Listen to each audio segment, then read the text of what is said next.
Happy New Year and welcome in to Rightside Radio. I'm Amy Beth Shaver with Allison Sinclair and JP. Allison Sinclair, we have to say bravo because you found some incredible music. I think it fits us. It's different. I love it. But I think it fits us.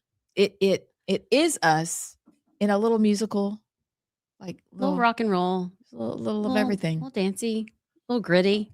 Like, I hope that you were driving going, oh, yeah. Heck yeah.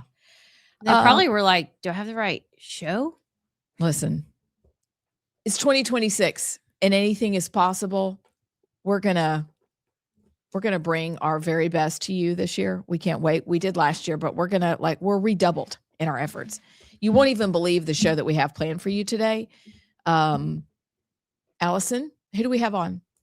Well, there's us. I mean, and JP, who's a little flustered over there. I'm not flustered. Well, I was trying to do like 50 things before the show started, but now I'm locked in. Now, are you sure? Because the camera does not look locked in. And we kind of now we're locked in. Okay, so well, I had to do stuff on the website and get all this set up right before, like 30 seconds before we started. But now I'm in. Well, we have a great show. We have who's coming on? We've got Jared Hudson, U.S. Senate candidate, who's coming on at 3 to talk about the Venezuela extraction. I think that's a great word, which is so ironic. We watched the Osama bin Laden documentary the night that they went in and got Maduro, and it was really interesting. Wasn't that great? Weird. It's the first time I've seen it. It was very good and it gave me kind of a glimpse into what goes into it. He's going to talk to us about lots of things, but mainly what goes in a mission like this, which I think will be interesting. And then Mo Brooks, former Congressman Mo Brooks, will be on during the 4 o'clock hour. I'm sure he will have lots to say about this subject as well. And then we have an awesome montage. I'm going to find another word. We have I'm not even going to use the word banger. I'm not going to do it. I knew it. It's 2026. We have a jam-packed montage for you today, starting with some things that are going on in cities we've talked to you about. But the whole Venezuela situation will dominate our conversation today. Okay. But before we get to any of that, and by the way, for the rest of the week, the guest you have to stay tuned. We have a surprise tomorrow. Tomorrow is a big day. It's a big day. It's a big day. And we're we almost wish it was tomorrow already, but we don't, because we just got here. Mo Brooks is coming. Jared Hudson's coming. We're talking about Venezuela. We're talking about the news. But you guys, something happened to me today. Today? Yeah. Lunch with us? Well, that was better than that. Barbecue. Yeah. I had to do all the things before I left for lunch today. And I went up in one of our daughter's closets. Yeah. Last time you had a closet story, you had kittens. Well, I did, didn't I? Do you remember that? Yes. Well, this time I call the husband, and I'm going to show Allison because it's easier. I call the husband and I'm like, listen, I'm putting up one of the grandbaby's car seats. And there's all of her sourdough. That's a crack in the ceiling. Abs. A crack in the ceiling. Wait. That's not a crack. That's a something's about to fall through the ceiling. Please what pause happened? For a dramatic moment. What did you? Is that water? So I called Chris. Abs. And I can't always get him on the phone because, he's doing things. We're all doing things, but he's doing things. And he was like, that's not good. That was me. Wait, he what? was putting Christmas in the attic. I about said it's like a Chevy Chase Christmas vacation thing. Yeah. So Abs. I apologize. Keep talking. He went through the ceiling. JP, you got to see this. It literally looks like he went through the ceiling. I bet his entire foot went through. Well, he said that was him. He was putting Christmas away and he thought he caught himself. You guys show me from afar. Oh, gosh. Himself. That's a serious crack. Floods were coming through the ceiling. That's happened to us early in our married life. And I thought, oh, holy cow, my whole house We just No, got done with it. It's going to fall in. I'm going to die. I'm going to be under this collapsed ceiling and nobody's going to find me. And I called him and he was so calm. That's money pit stuff And right he there. was like, yeah, that was me. I thought I didn't go through the ceiling. And I was like, surprise. You did. That's funny. He said, I caught myself. And I said, are you asking me basically to see the good in this situation? You didn't end up with a broken leg. Yeah. He could have gone through. He could have gone through. Well, he's so tall, he probably could have gone through and been standing on the floor below while still being in the attic at the top of his head. Probably true. Complete money pit situation. Yeah. I'm so sorry. Thank you. I mean, at least that's in a closet though, right? It's in a closet. Okay. It's in our married mother of two's room that will always be her room. And I was kind of glad I was nesting and putting everything back in place, but that was such a shock. These things don't, well, yes, they do. They Who do am I kidding? happen. They do happen all the time. I just haven't made friends with that fact. But I thought y'all would appreciate That's the fact funny. that Chris was like, oh yeah, but at least I didn't come all the way through. Okay. Yeah. We didn't have the only thing dramatic that happened, our dishwasher broke, Oh, which I'm sounds sorry. really silly, but it's a big pain. It was fully loaded. I went to start it. Actually, it broke about a week ago. And so, I'm the handy guy at the house. So I unscrew it and I pull it out and I start messing with wires just about a week ago.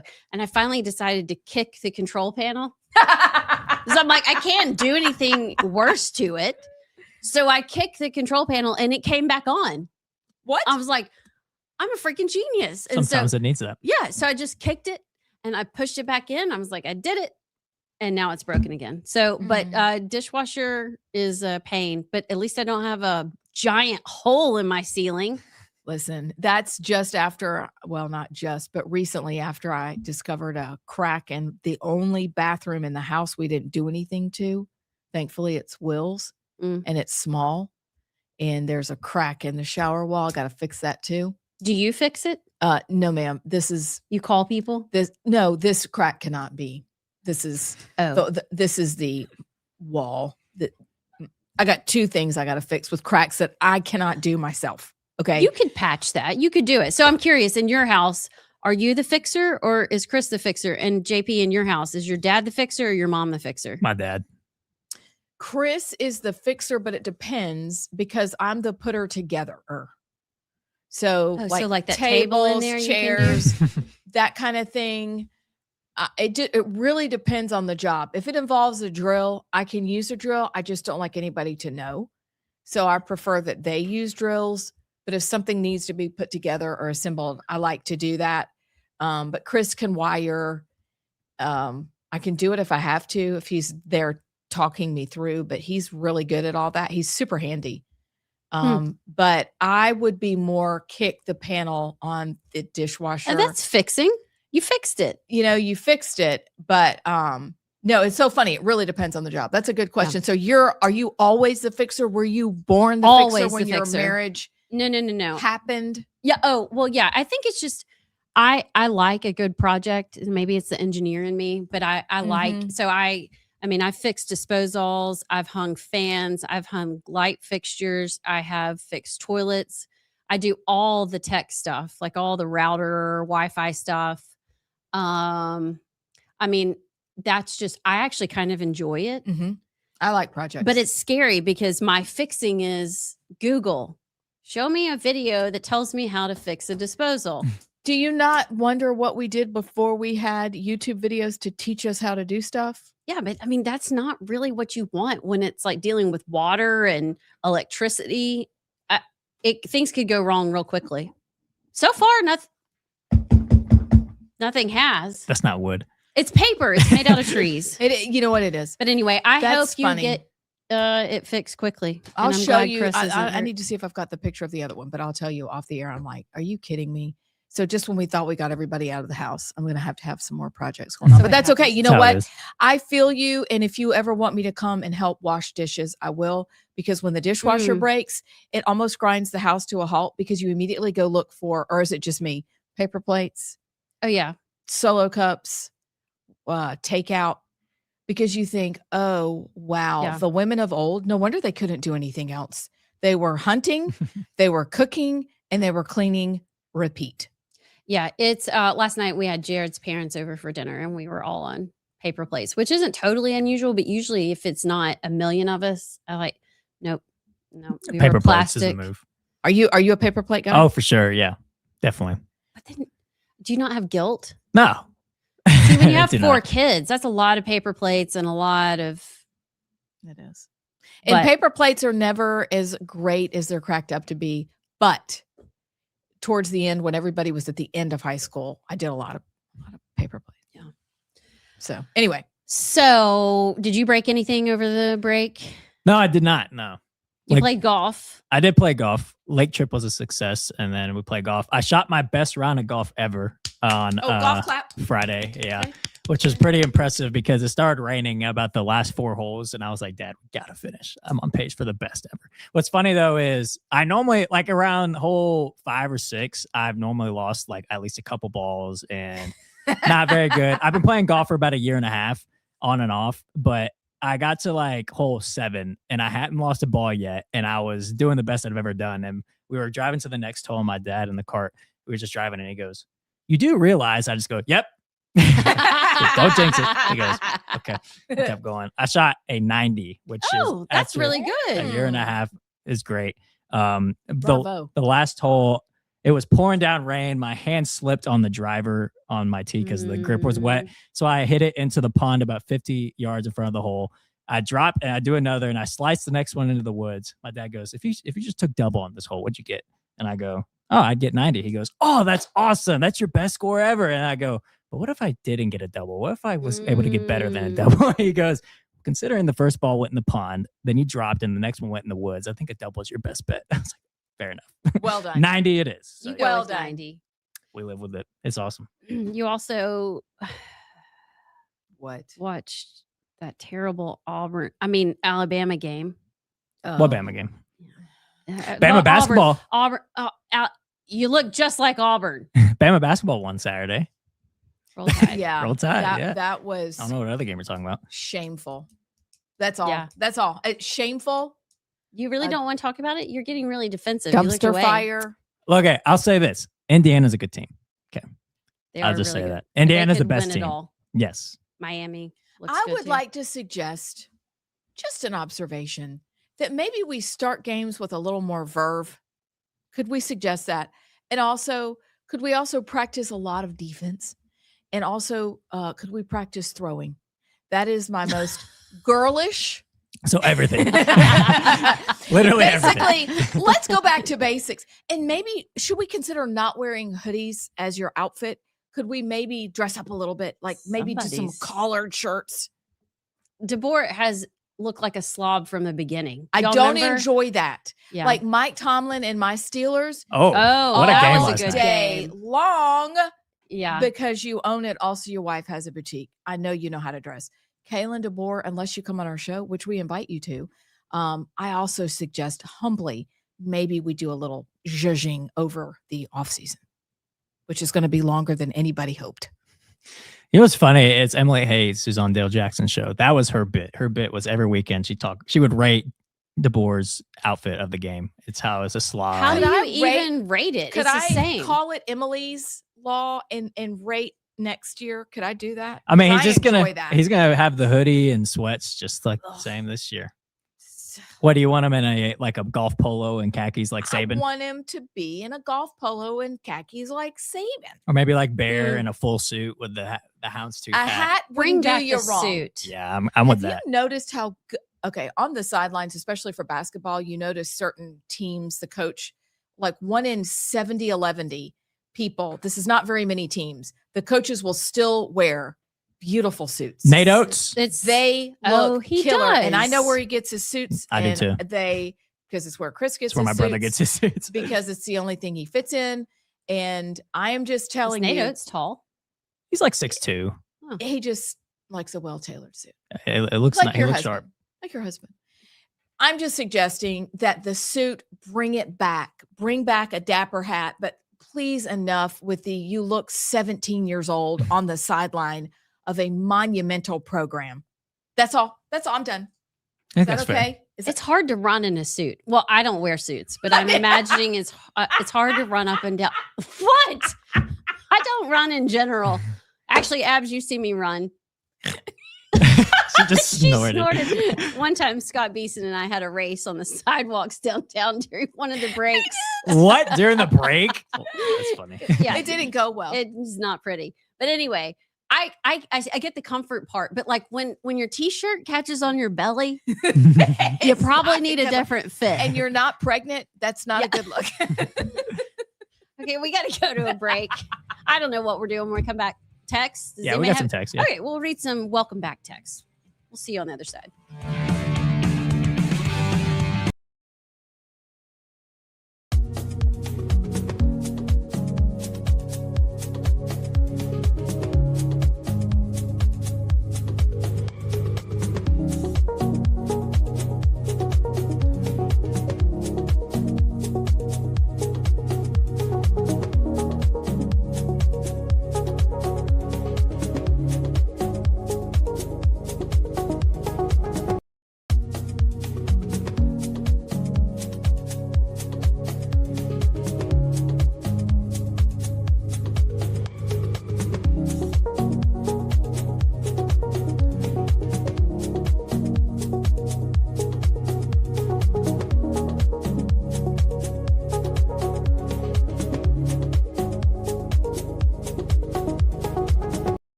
Welcome back to Rightside Radio. I'm Amy Beth with Allison and JP.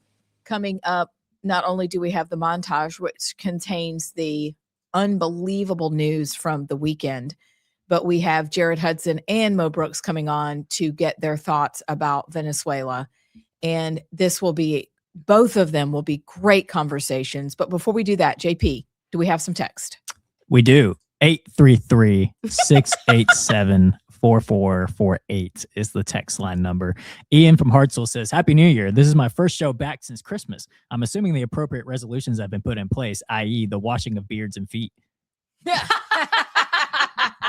good. Actually, the washing of feet never crossed my mind as a Shocker. necessary thing.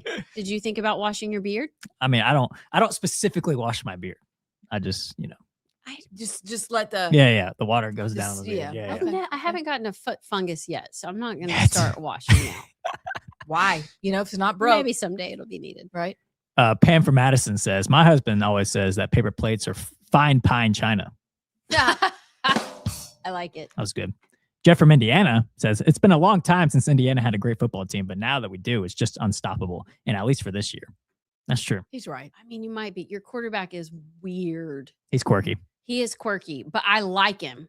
What's like his him. name? Mendoza. Yeah. Oh, yes. Okay. Fernando. Heisman winner. Yeah. Yeah. Okay. And he's very his social interactions are very quirky. But he's They so you're He's right. a stud. But he is a stud. He can throw the ball. And I didn't realize his brother played on the team too. I didn't know that either. Yeah. One more text. Paul Bryant from Athens says, with all the Alabama injuries, I think everybody was just worried about executing around injuries rather than executing plays. Mm, Yeah. Ty did crack his ribs in the second quarter. So That's a good point. So what let's just was start his fresh. excuse the whole beginning of the season? I don't know. There's no excuse. He likes Legos though. Bless it. He's just Him a and little Mendoza. boy at heart. Okay. On the other side, we've got the montage. We got lots to do. We'll be back.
Welcome back to Rightside Radio. I'm Amy Beth Shaver with Allison Sinclair and JP. JP, that light is like a toddler. It has a mind of its own.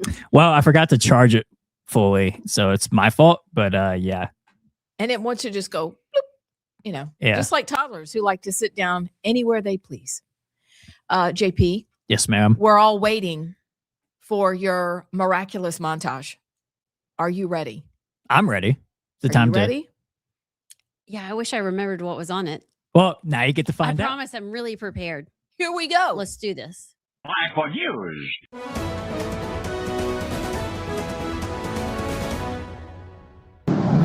It's about peace on Earth. How is it peace on Earth? Peace on Earth. We got to have peace. It's our hemisphere. The Monroe Doctrine was very important when it was done, and other presidents, a lot of them, they lost sight of it.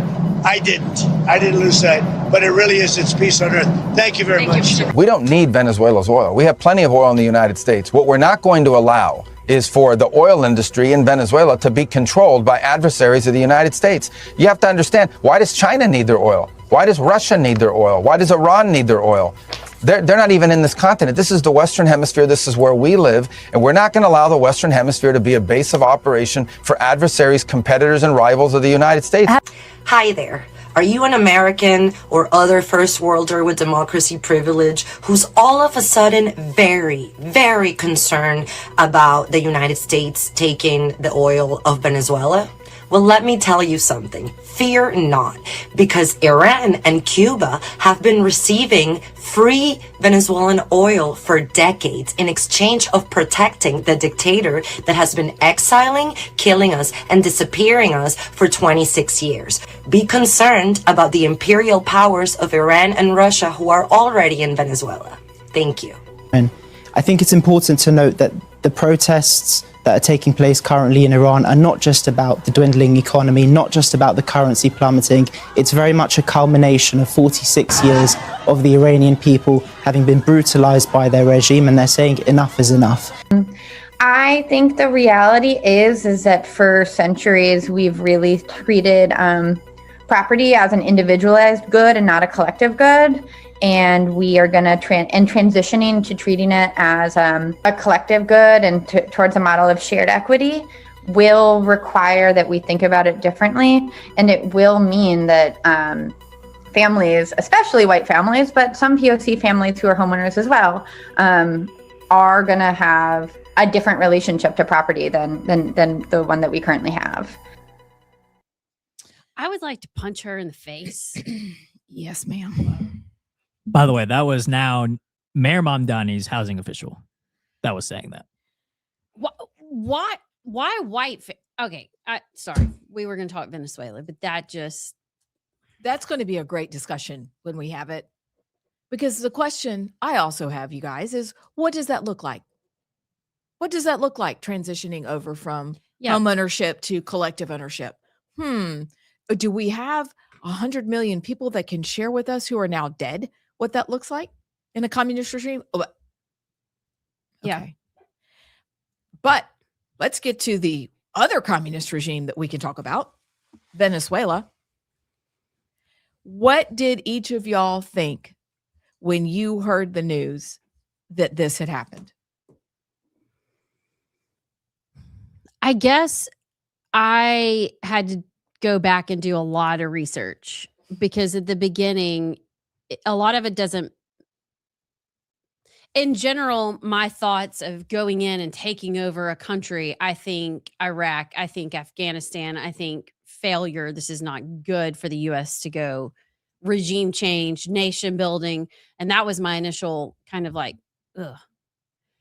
As I've looked into it, though, I do feel like it was the right thing to do. I think President Trump had every right to do what he did. And the history is there for us to kind of take back what we built. The oil, I didn't realize how instrumental we were in the 1920s for building their oil infrastructure and really building the wealth of Venezuela, how much we had already invested, how much our oil rigs depend on their, I guess, heavy oil versus there's a lighter oil that comes from other places. We were so invested in that. You look at the drugs they're sending over, the terrorists they're sending over, the grip they have from Cuba to Russia to China to Iran, it all goes back to Venezuela. Then you throw in what I'm hearing a lot about the Smartmatic and the Dominion and the voting machines and how they've sold those machines to 60 something countries and how they've taken and rigged elections across the world. It was the right thing to do. I'm still a little nervous, but this is one I support. I'm going to make a statement, okay? This is Trump's best thing he's done in all of his presidencies, both first term and second term, 100%. It's a big statement. I woke up a little bit later because it was, when was it? It was Saturday. Saturday, yeah. Morning. It was like 9:30, 10. And the first thing I see when I look at my phone is all caps, USA captures President Maduro. And I was stunned. I was like, no way, they just did it. Not that we're invading, but it's already done. It took 2 hours. Do you know how badass it is that we can just go in, sack a president from another country, and then be out in 2 hours? No dead soldiers, nothing, and we have him in custody. That, not just that, in terms of like proud to be an American, it's almost, I get that feeling of like, okay, let's just take Greenland. We could just do that. What about all the others? Like, yeah, I want to do that. We could just do that. But because it was the Monroe Doctrine, which I just wrote a column like 2 weeks ago on this, the Monroe Doctrine, it's one of the best foreign policy initiatives I think has ever been done by a president, because this is our own backyard. We don't need to be going into, Iran and the Middle East. Like, protect our own backyard from Russia and China, who have been influencing the Western Hemisphere with the Panama Canal, Cuba for way, way, way too long. But that was a statement. That was a statement of, we're not letting that happen anymore, not only for oil and power, but just in terms of the United States is done letting China and Russia do whatever they want in our own backyard. And we'll just do it. And not only does it show we are going to defend our own hemisphere, it deters China from going into Taiwan. It deters Russia from doing anything like what they did, with Ukraine. It just, on the global stage, it shows America's got a backbone again. And to all the people that are like, I thought no new wars, this isn't what I voted for. This is about oil and power. Yeah, it is. Hello, you were the United States. Oil and power. Yeah. Why would, like, that's saying you're anti-American at that point, because we're taking back our own hemisphere from Russia and China. Yeah, oil and power and drugs, all the above. I will say though, one caveat: I don't like running Venezuela. That's where I draw the line. It's like, okay, we don't need to stay there. Just, we did what we needed to do. Y'all handle it. And if y'all get yourself in a mess again with somebody like Maduro, then we'll do what we need to do. But I don't like the running Venezuela aspect of it. I understand if we need to be there for like a little bit to make sure that there's no shenanigans that happen in terms of Russia or China trying to do whatever, but no, we don't need to be running. We don't need to be nation building. So that's where I draw the line. Can you imagine? Do you think that Maduro, when he was dancing and taunting Trump, come get me, that at 2 a.m. he was like, oh dear. Just heard Fortunate Son La coming. cucaracha. And his matching pantsuit. Oh, what are we going to do? So that part, other world leaders who are maniacal dictators, like the girl said, disappearing, torturing, murdering, which is also another form of disappearing, drug trafficking, and rigging elections. His little people at the top having their own little jovial time while the rest of the country starved. I guess you saw the images of the shopkeeper with a stocked pantry full of wares to sell versus nothing there, the same man with a forlorn expression. Like, go Trump. I agree, it's the best thing he ever did, but I really wish we could have been a fly on the wall of Maduro thinking last week, and he's taunting Trump, and this week he's in a New York jail. I do think it's one of the best things we did. I also think that the Miss Wilma called a couple weeks ago and suggested that there was something more with the Smartmatic, which that was my deep dive. I completely agree with everything you covered, but that is what took me on wait a minute, I've got to wrap my brain around this. Are you telling me that the cartel managed to basically run the Smartmatic voting machines, put them in countries all around the world, They're able to manipulate the elections, and we're surprised. What came out right before the show was that one of the Venezuelan leaders, a past leader, suggested that there are some people in the U.S. Senate who have ties to the Maduro regime. There are claims that the Clintons, the Bushes, the Obamas all have ties somewhere in here. And then, because this is the way things have been turning out the last 5 years or so, the people we call crazy, like Sidney Powell, turned out to be exactly right. So there's a lot to suss out with this, but I think we're all landing in the same place. What does it mean we're running the country? Is this like you're the babysitter until the parents get back? Or is this like the babysitter that's going to become the wife that they didn't really like? Like, what does this look like? What does that mean? And which is what we're going to ask our guests this afternoon. What does that mean? Help us explain and understand that. That's the part that I'm like, ooh. But the Smartmatic voting stuff, I think that's going to turn out to be a huge holy story. cow. I had to watch one video 3 times and stop it and just go, wait a minute. How have we not known that Lou Dobbs in 2006, when he was still at CNN, was reporting about Smartmatic back when they had a conscience and a backbone? This has been going on a long time. At least we're now awake to it. Yeah. I think we are going to have to watch that closely. I think a lot of us, after the 2020 election, the local Alabama, the organization I started, we actually took groups of people out throughout Alabama. We had the voter rolls and we went door to door looking at different places. Like one place had, however many, I can't remember, like 1,500 people registered at this location. You go there, there's no house. I actually have a photo of like a mailbox and then just a dirt road. There's no house.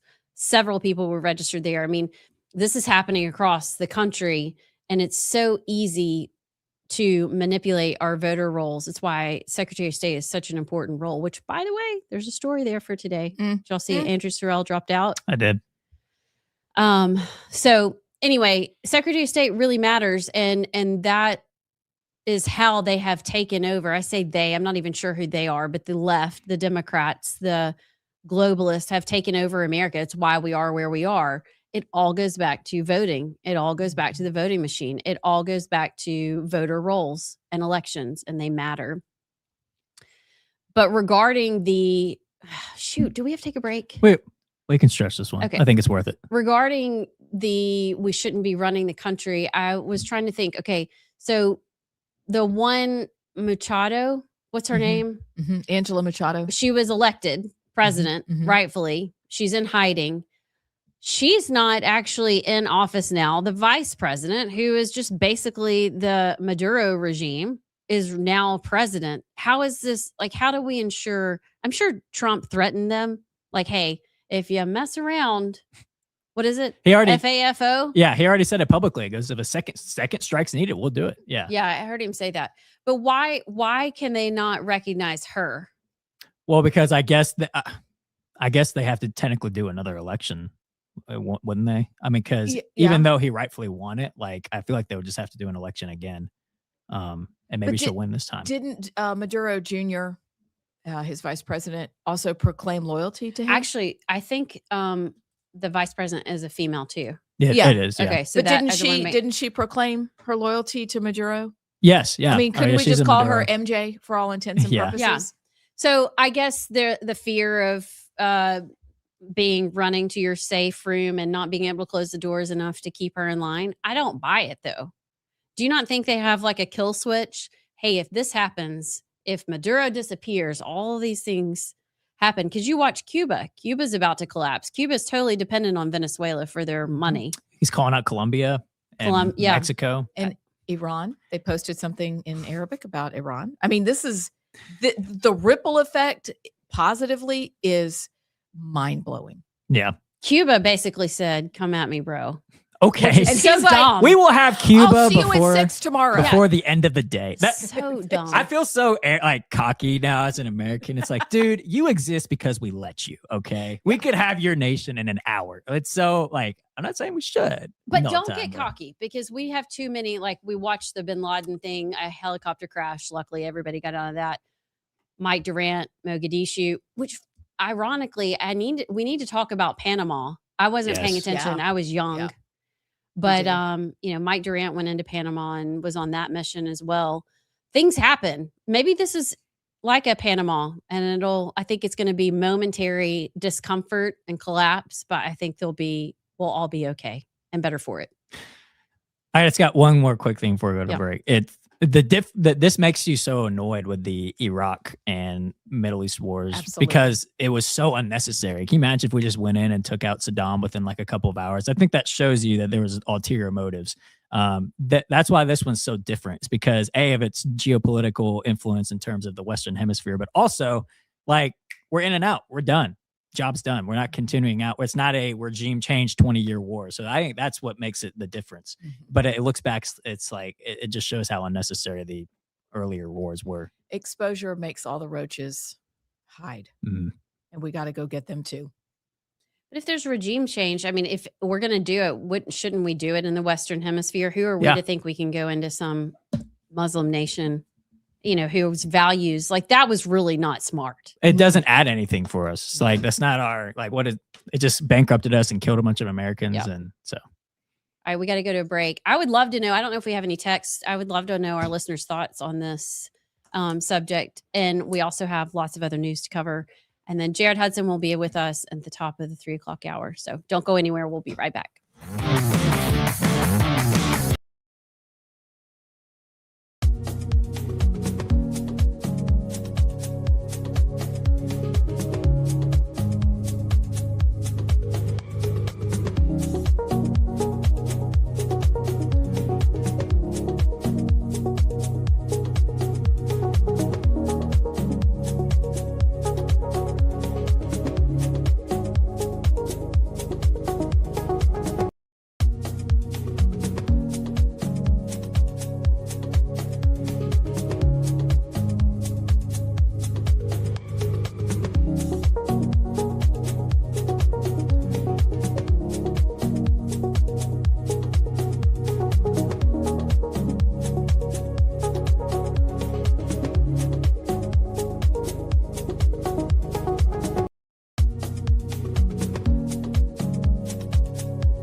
Welcome back to Rightside Radio. I'm Amy Beth Shaver with Allison Sinclair and JP, and we were talking through a few things during the break.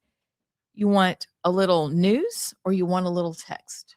You choose. Can I have both? Yeah, we can do both. Give me some quick news. Okay. I'm so curious, though, what our listeners have to say about Very Venezuela. quick.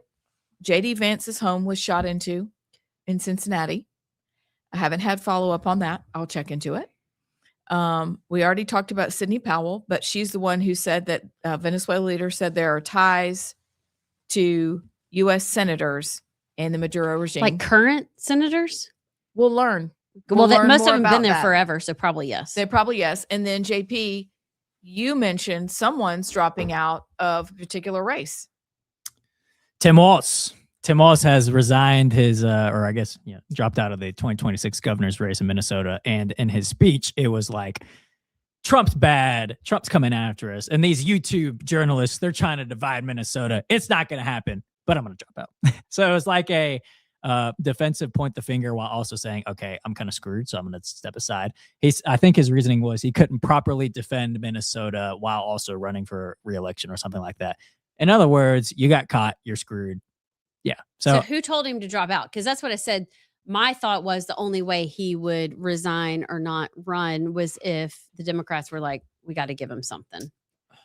We got just back out. It may have been somebody from it could have been like an AOC or like some of the higher echelon Democrat, like this is hurting us nationally. Mm-hmm. Just bow out and damage control. I think that's probably what happened. It's going to be an interesting thing to watch play out. But the Democrats always take care of their own. So he'll fall up. He'll probably, run Stanford?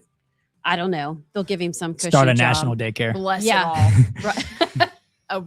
Wow. Put out a Craigslist for some children. Or maybe call days. Kamala in, move to his state, and she can become the governor. Yeah. National Leering Center. That's exactly right. How did you know? It's genius. Yeah. Okay. We got to take a break. We'll be back with Jared Hudson. Stick around.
Welcome back to Rightside Radio. I'm Amy Beth Shaver with Allison Sinclair and JP.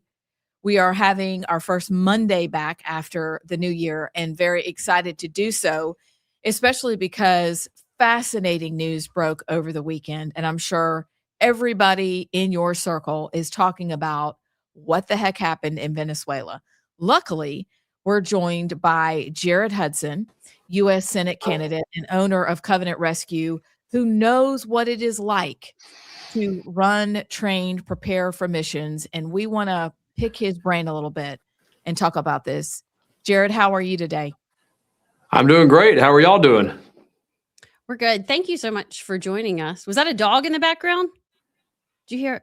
No, I don't think so. I thought I did too. Yeah, it was weird. It might be on y'all side.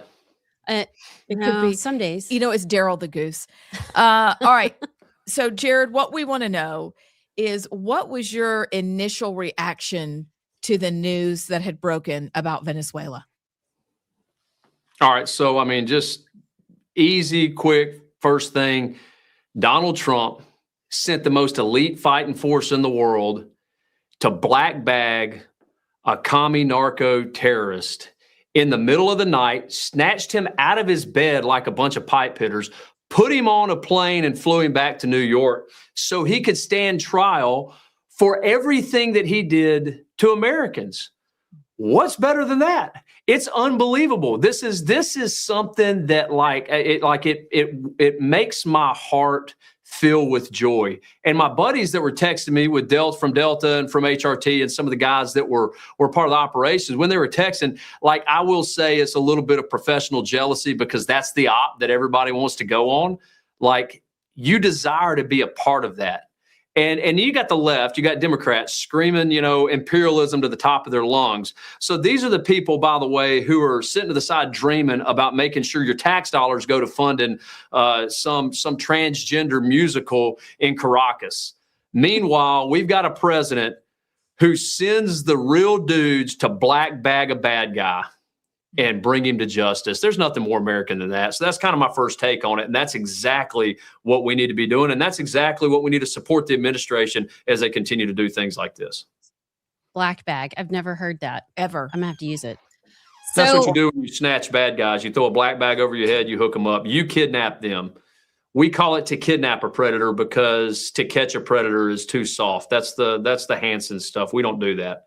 We like to kidnap them. What goes into, ironically, the night that this happened, my family and I sat down and watched the Osama bin Laden documentary. So I felt like when I woke up Saturday morning, I had a little idea of what went into a mission like this. But what does this look like from a preparation standpoint? Who knows about it? Congress is all upset that they didn't get the word about it. Is that a legitimate? Yeah, that's legitimate. Number one, because we use our tier 1 special mission unit assets. In this case, it was Delta, the bin Laden raid. It was the SEAL teams. It was development group. So when you use your special mission unit assets, yeah, they're military in nature, but they partner with law enforcement when it comes to serving, in this case, an international warrant. That's what this was. I mean, it wasn't like this is new. Trump didn't just drum this up in his mind. I think, what did Maduro have? A $25 million bounty on his head during the Biden administration? And I think the Trump administration upped the bounty, whatever the number was. I think it was to 50. But whatever it is, this guy has been a fugitive from justice to the United States in even previous administrations.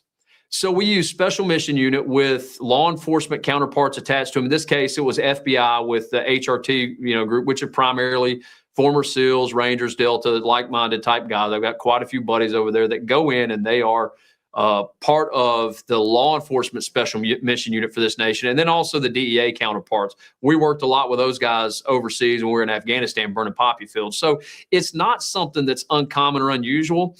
And no, Congress should know about this because it was 88 minutes to start to finish. They planned it. And if there was anything that leaked out, right, if there was anything that got out about it, where Maduro wouldn't have been? He wouldn't have been where he was when they got him, because he would have known, he would have left, and we wouldn't have got the bad guy. We would have looked like clowns. We would have spent a lot of money ineffectively, inefficiently. The way these things look is you keep it very tight. amongst a small group of individuals. That's why we have, top secret SCI, TSSCI, secret compartmentalized information. It was compartmentalized to a select few people. The administration, obviously being a part of it, not just Trump, but also Secretary of War Pete Hegseth, also Secretary of State Marco Rubio. They're going to be a handful of people that know, but they have to keep it quiet, and they did, and that's why there was an unbelievable amount of success. The other side of it is it's an extremely dangerous mission if you don't keep it quiet, because you're sending your most elite fighters into the hornet's nest, and they went into the hornet's nest, snatched the queen bee, and brought them home. I love it. What happened? We found out that this was originally supposed to happen New Year's Eve. What does that change for a mission when you have to go 4 days later? And how does that compromise things? It doesn't really change. It might compromise the cat getting let out of the bag too early. Obviously, in this case, it didn't. And it also could be that they're just throwing misdirection in there. I don't really know, but that is not uncommon to happen for a mission to get delayed. It could have been weather. It could have simply been a weather delay. There's other things that go on behind the scenes that are not as, everybody thinks that there's always something. It just could be something normal, and people don't like to believe that, but that's just the way it is. It could have been something super simple. Hey, it could have been that the administrations talked and Maduro was like, hey, y'all come get me. I'll turn myself in. It could have been that simple. I don't know. But either way, they went to the dude's house and snatched him. There's nothing more American than that, which I love. So what do you think about the people who are saying, and you've hinted at it a little bit, but Trump didn't have the authority to do that? That's their other thing that they're whining about. What do you say to those people who say, he didn't have the authority, he shouldn't have done that? Well, where were they when Obama was smoking everybody with drone strikes, 500 plus people, and killed a 16-year-old American citizen with a drone strike? Where were they at then?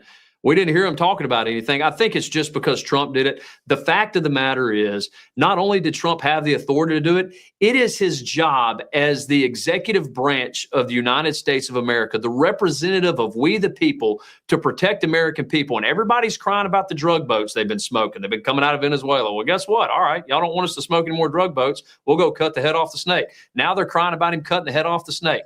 The same people that are protesting No Kings movement, what do? They're crying because we removed a tyrant. We removed a tyrant who wasn't duly elected in his country, and not just a tyrant, somebody who had essentially a warrant on him from the United States of America for whatever criminal practices that we deemed were negatively impacting our citizenry.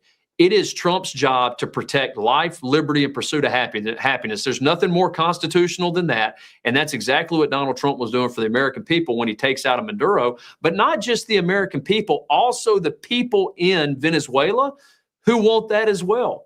And that's the biggest point here. A lot of times there's the talk about this being like the Middle East or something. Well, no, there's an ideological difference in the Middle East. There's not an ideological difference here. There are a lot of people in Venezuela, the Venezuelan people, who want the same type of life that we have, who believe in the same things we do. And we're upholding those people as well. But more importantly, upholding the American citizen. Along those lines, we had a discussion. I don't know if you were listening before you joined us, but is it the right thing for the United States to stay in and run the government? We, like you said, we look at Iraq and Afghanistan and some of the things that happened over there, totally different, hemisphere. I get that.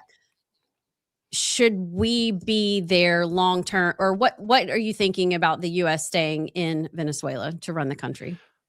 Well, I think, and I think those have to do with Trump's remarks or statements. And I believe Secretary of State Marco Rubio talked about, on an interview a day or two ago, where he was saying, hey, what we mean by that is we're going to sanction this country within our hemisphere with all of the power that we have as the United States of America to make sure that they do the things that they need to do to have a duly elected leader that is able to run that country to not just positively impact them, the Venezuelans, but also positively impact us as America, because they're in our hemisphere. And what they're doing, right, they were a loophole for Hezbollah. I say a loophole, they're a funnel for Hezbollah. They were a funnel for Iran and China. They were building partnerships with our foreign adversaries, and we have now used our power, used our tax dollars effectively and efficiently to make sure that they become partners with us. And oh, by the way, the acting president right now, what tweet did he put out recently or statement did he put out recently that I think I saw earlier this morning? It might have been last night that he put it out. He said, hey, we want to sit down and have a talk with the United States of America. We want to make sure that we're able to build a solid relationship following international law and making sure that we can all play nice together. That's what strength. That's what peace through strength is. It's showing up and actually doing something. And then on the other side, the court orders they have sanctioning those ships that are coming in and out. That is huge for us, the United States, and that hinders the ability for our foreign adversaries like China, like Iran funding people like Hezbollah, who are fighting our closest partners in the Middle East, Israel. We are doing now what we should have been doing from the get-go and what no president has done, at least in my lifetime, and that is gaining peace through strength and showing, hey, we're still the number one in the world, not just militarily, but also economically. And not only will we snatch your leader in the middle of the night who's a tyrant, we will sanction the crap out of your country until you do exactly what you need to do to not just benefit us, but protect us from our foreign adversaries, especially when you're right next door to us. We got about 1 minute left. Any closing thoughts before we have to let you go? No, I mean, I just think everybody should celebrate what President Trump did. I mean, he did a great job. I wish I'd have been on that op. I've got buddies that have been that were on that op, and that is just something that, I mean, that's every operator's dream right there. Go snatch a bag out in the middle of the night and look like the world heroes. On the other end, if you want to check us out, look up HudsonForAlabama.com. I believe I'm the best pick for your next Republican senator from the state of Alabama, and hopefully I've earned your support. And if I haven't, check us out, like us, follow us, share everything we got going on, and listen to what we have to say. I believe it's important that you give your vote to the person who's going to represent you the best, and I believe that I'm that person. Jared Hudson, thanks so much for joining us. Really appreciate it. Thanks for having me, ladies. Happy New Year. You too. We'll be right back.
Welcome back to Rightside Radio. I'm Amy Beth with Allison and JP, just finishing up our interview with Jared Hudson, who actually knows what it's like to be on mission, what it takes to plan and execute. But also, I think it's completely ironic that you were watching the Osama bin Laden documentary or movie. Yeah. That's amazing, isn't it? Yeah, it was. You take for granted how many things can go wrong. So many things can go wrong. Like in the Osama bin Laden, that first helicopter that was going into land in the courtyard crashed. Is the first time they'd ever taken those helicopters out toast. Well, not toast. They had to blow it up, but and everybody got out. But then the other helicopter couldn't land on the top of the roof where they were supposed to, and they trained and practiced to go in, and they had to land outside the compound, and then they went to blow up a door, but it was a fake door. And it's like so many things can go wrong. So for them to get in and out, like he said, and you can tell in Jared's voice, he was like FOMO. He had some serious FOMO. Mhm. And I guess once it's in you, and you probably miss that camaraderie, that moment, that time. But very impressive on the side of the United States to keep it quiet. Yep. In the Osama bin Laden, the night the raid, or I guess they had decided to do it, they had the what's it called? The correspondence dinner, and so Obama and Liam Panetta, like everybody knew what was happening, but you have to go in and act normal. And I guess that was my question with Jared over it's supposed to be New Year's Eve, but then you push it back 4 days. Can you imagine waiting? Mm-mm. You're ready to go. And then I think it was the weather comes in, messes it all up, and you just have to sit on that. Yeah. And meanwhile, days go by where everything can get spilled to the media. And in an instant, a tweet, it can be out everywhere. Yeah. I also think that I think the other part of the story that we haven't talked about yet that we touched on it, and not just in our interview with Jared, because he understands it so well when it comes to human trafficking, is that, he talked a little bit about people whining, saying, does Trump have the authority, and oil. I mean, there's so much that they're complaining about in the midst of the good. The celebrations that never got covered on mainstream media, looking at Venezuela, looking at Spain, looking at Portugal, like looking around the world, Venezuelans in Miami are overjoyed at what's happening. New York City, however, has to pay protesters to show up to complain. And I loved what Jared said about the No Kings protesters are now protesting that there is essentially no king. And it's ironic to me that the people who tend to have these big, giant bleeding hearts for suffering, and in some cases, okay, maybe you can buy it, but they're so willing, eager to ignore the suffering that the Venezuelan people have been through over the last, 20 years? Yep. Just completely ignore it as if it never happened. Who are you to go in and take this guy? Yeah. Who are you to ignore what he did? Right back at you. Yeah. That's the part that blows my mind. I shouldn't be shocked anymore, but I'm shocked.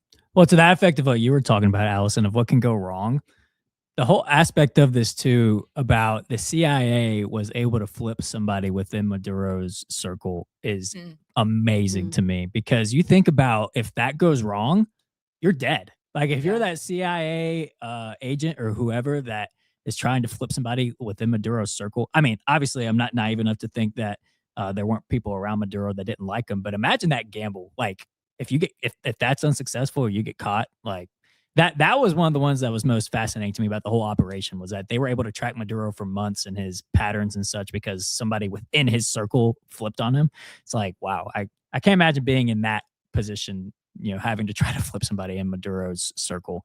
And the operation itself, because we're the United States and our military is so good, it shouldn't be taken for granted how hard of a mission that was and how successful it was. Like it really went flawlessly, pretty much. No dead Americans. There were some that got shrapnel from getting, but other than that, it's like that was a masterpiece, and that showed everybody like Putin, you can't even invade Ukraine. I think Trump said on Fox on the phone, he goes, "This is a real special military operation, not like what Russia's doing." Like that, the whole world took notice of what America did. I think the people who are whining about it, then they just don't like America. They're just communists. They like communists, so they like Maduro. Yeah, Yeah. In the ripple effect, I wish maybe we have time, but the ripple effect of the countries that will follow the murderous dictators now that are going, uh-oh, I better be ready, because now nobody's playing. Now, probably you're next. If you think you are, just get yourself ready. Greenland's Make sure you next. wear good PJs at night. Which actually isn't a bad strategic move. I want not Greenland. at all. I want Greenland. Greenland so bad. would be awesome. Let's take to Greenland. How do they talk? What's their They're accent? in Danish. Greenland? Oh, I don't even know how to do Inga that. from Sweden. That's how. I do know if I'm Greenland. Colombia, I'm not saying "come at me, bro." That's not the move. maybe not what you should say.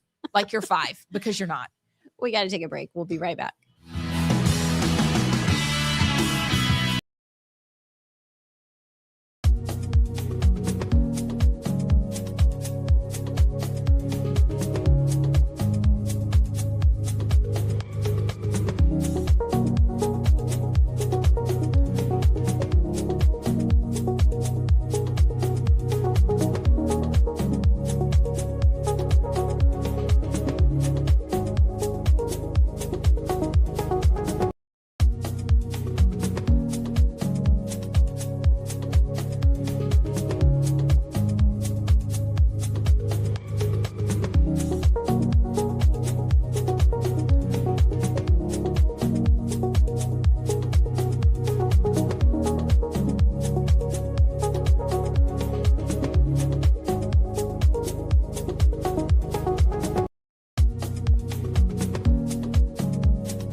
Welcome back to Rightside Radio. I'm Amy Beth Shaver with Allison Sinclair and JP.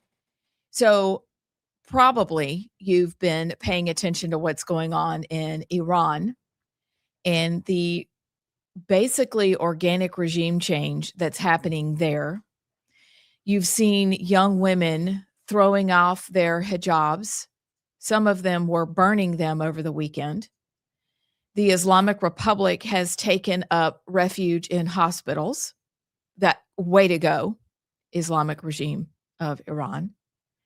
You've also seen people being hurt and wounded, some killed, as they are trying to get rid of the authoritarian government that's been there since the late 70s.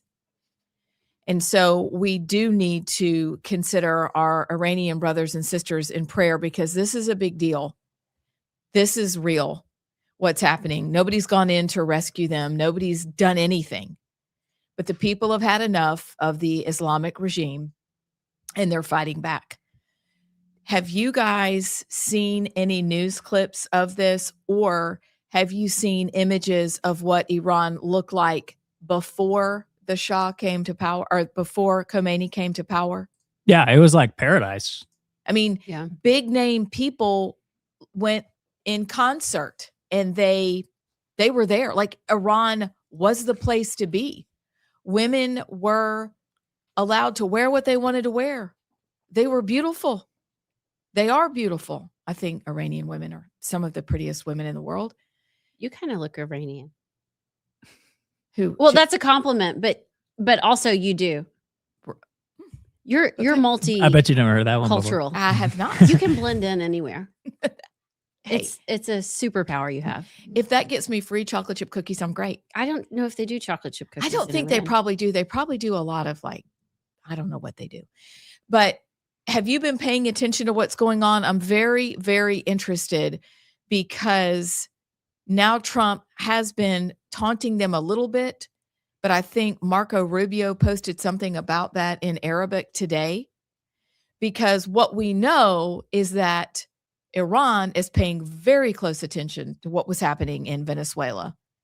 And Cuba is also paying very close attention to what's going on in Venezuela. And so I'm wondering if, right quick, Mr. Producer, sir, you could replay that clip from Fox, just giving a snippet of what's going on there, because this could be a wonderful thing. But I think if it organically is allowed to continue, and I hope that it will be, before Reza Shah is perhaps brought back as king, there's going to be a lot of bloodshed in Iran if that happens. I agree. This was on Fox and Friends, I think 2 or 3 days ago, when the protests just started in Iran. I think we're on day 9 now. So this is like day 3 or 4. I think it's important to note that the protests that are taking place currently in Iran are not just about the dwindling economy, not just about the currency plummeting. It's very much a culmination of 46 years of the Iranian people having been brutalized by their regime, and they're saying enough is enough. And we're seeing protests increase in terms of where it's spreading to more than a dozen of Iran's 31 provinces. And it's not just the shopkeepers and the bazaar owners and the merchants who are taking part. You've got Gen Zers, you've got young people, you've got old people, and everyone is collectively saying that they've had enough of this very brutal regime. I mean, you talk. Which is kind of remarkable. So this is one story. I'm sorry. There were so many that happened over the weekend. This is one that I have not been following along. What was the impetus for this kicking off 9 days ago? Was there anything in particular, or is it just finally people rallied? I'm not aware of anything in particular, but I'm actually not so convinced that this is organic. I think this is a CIA Mossad op sort of thing. If you look at the timing of the Venezuelan op, and Israel just now, apparently yesterday, exited their cabinet meeting, confirming a new strike, like new plan against Iran. Like they're going to go back in and do some more strikes. I'm hearing rumors that America is going to take part in that as well. Trump put out something that if Iran fired against the protesters, that they'd be striking. So I'm not I'm not so convinced that this was organic. I think they were influenced by some intelligence agencies, which fair enough, fine. Like that's what intel agencies are for to a certain extent. Like Israel's got to do what they got to do, but I don't see the need for America to get involved at any point. So in terms of like something that set it off, I don't think there was one thing. I think there were some intel agencies that were doing some work and convinced some people to do this. So that's what I think. Yeah, I agree. I've observed the same thing, that if this is organic, and it could be, or if it's not, it seems somehow the Iranian people have gotten the signal it's okay now to try to take your country back. It's been 46 years. And the part about this is also the ironic part to me about what's happening in Venezuela is the same people who scream about women's rights, for example. They seem to miss what's going on in Iran, that women can't drive cars, that women die for taking off their hijabs, that women are beaten, that women are raped, that women are hurt. How are they missing that? So I don't know if this is organic or not. There wasn't, to me, an inciting incident. And maybe one of our listeners can tell us, no, actually on this day, this happened. But it looked like it broke out. That there's a girl on X named Goldie that I'll follow, and she's an Iranian, and I don't know where she lives, not in Iran anymore, but is a wealth of information about what's happening over there. And she's the one through whom I first noticed all the protest. But what I do hope is that they are able to bring back in the king, because what you see is, if you go back to the beginning when it happened in 76, is that Khomeini came in, and of course we helped. I mean, the more I know, the more do y'all ever go, what? Most of what I thought I knew, I don't know anything at all. So I don't know what happened, except that it was an oil situation. It was Carter was somehow involved. Like it was a mess. But if we could bring back democracy, well, we can't really call it a republic. This would be great just for the women alone. But when you see Islam and Islam practiced, you see communism. That's what you're seeing. That's what you saw in Venezuela. That's what you see here. That's what you see in Cuba. But more than that, you see that it is time for freedom. And I hope, even if it's not organic, but they can still make this happen, that people are emboldened by somebody like Trump that says, you know what? Let's try to take our country back, even if we die in the process. And they may have to. I don't know. I don't think we understand how brutal regimes are in Venezuela, Cuba, or Iran, just to name a few. Yeah. And did y'all see the video, by the way, of the protester with the flamethrower that lit that one armed guy he was driving by on a motorcycle? And it was like, I've seen people retweeting and saying this is going to be the picture of the Iranian revolution if this is successful. But I don't know. I'm worried. Wait, stop. I didn't see it. What happened? Oh, I mean, it was literally just a guy driving by on a motorcycle, and one of the protesters had like a flamethrower or a Molotov or something, and literally just lit the dude like just as he was driving by on fire. It's kind of crazy. Did he die? I have no idea. He just kind of he pulled over or whatever. But yeah, it just shows like how crazy things had gotten the last night in this whole deal. I am worried though that Trump is feeling himself right now after the Venezuelan op, and maybe Netanyahu's going to take advantage of that and get him to get involved in Iran and do some strikes, which I'm totally against. Yeah, I agree. Because it's not necessary, I don't think. But I mean, if this is just let the Iranians do their revolution and let Israel do whatever it's got to do. I don't see the point of America getting involved in it again. Here's another spin though on this. Russia let Assad fall in Syria. Russia let the first Iranian strikes happen. Russia let the Venezuelan thing happen. Russia again potentially could be letting the Iranian regime fall because Khamenei potentially has a plan to go to Moscow. So all that to say, everybody who's worried about Russia and China on the global stage, like they're not doing anything. Like they are so occupied with the Ukrainian mess. Like they're just sitting back and they're not letting they're letting all their guys fall. And I'm just saying that from the sense of, in terms of the global stage, think of the difference between Biden and now Trump, where the American presence on the global stage, Russia and China, they're kind of recognizing, okay, America's the big dog again, and we're like, we can't really do anything. So I think that is a positive spin on it from the sense of like America's presence is back, because if Russia wasn't scared of the United States, I mean, we saw what they did under Biden. They invaded Ukraine, but I mean, now that Trump's back, I mean, they're not doing anything to intervene. And I mean, these are all their, their guys. These are their, influence, spheres of influence, and they're just letting them fall. So I think that just shows how weak Russia is at this point. But that doesn't mean America has to get involved in it. There's no like that's. Couldn't agree with you more. Yeah. Don't you think? I think I'm not. I don't want to. Yeah, I'm curious though if this isn't organic, which for the majority of the people out there, they don't know if it's a psyop or whatever. So it is very personal to them. So, but what is our end goal of Israel or the United States if we are leading this? What are we actually aiming for? Don't you think it's to bring back the king? I mean, point blank, it's a regime change. Yeah. Mm-hmm. I mean, because Israel's primary threat in the region is Iran. If Iran's gone, Israel dominates the Middle East. I mean, they kind of already are like the top dog to a certain extent, but once Iran's gone, I mean, it is Israel's the top, so I think for them, that is their motivation. But I can't really come up with a good motivation for America other than the constant threats that Iran's going to be nuking America like in 2 weeks or something, But which I don't buy. take out? Well, the uranium's still there. So they got the uranium out. The facilities are gone, but I don't know. I don't see.